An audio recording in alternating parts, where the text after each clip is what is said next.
तर आपण आज बघणार आहोत चातुर्मासमध्ये सूर्यनमस्कार करताना कोणती कोणती नावं घ्यायची आहेत। सूर्याची 12 नावे आहेत टोटल। तर सूर्याची उपासना आपल्याकडे हजारो वर्षांपूर्वीपासून चालत आली आहे। सूर्यनमस्काराची उपासना बालपणापासून वृद्धापर्यंत सर्वांनी करावी। सूर्यनमस्काराने शरीरातील सर्व अवयवांना व्यायाम घडून शरीरात तरतरी राहते।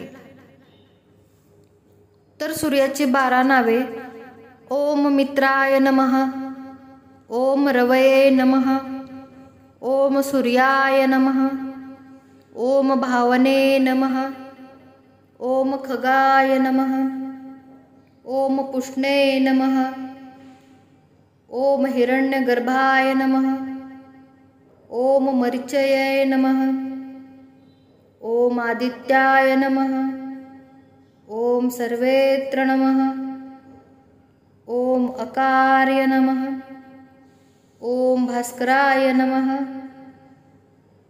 ओम श्रीवती वितृ सूर्यनारायणाय नमः, ओम मित्र रवि सूर्य भानु खगपूष हिरण्यगर्भ मरीच्यादित्य सवित्र अर्क भास्करेभ्यो नमः।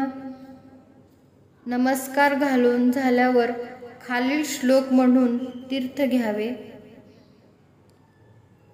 आदित्यस्य नमस्काराणे ये कुर्वन्ति दिने दिने जन्मांतर सहस्रेषु दारिद्र्यनोपजायते अकालमृत्युहरणं सर्वव्याधि विनाशयं सूर्यो पादोदक तीर्थं जठरे धारम्यः अनेन नमस्कारखेण कर्मणा श्री सवितृनारायण प्रियातम। हरी बोल। ऑडिओ जर आवडला असेल तर सबस्क्राईब करायला मात्र विसरू नका।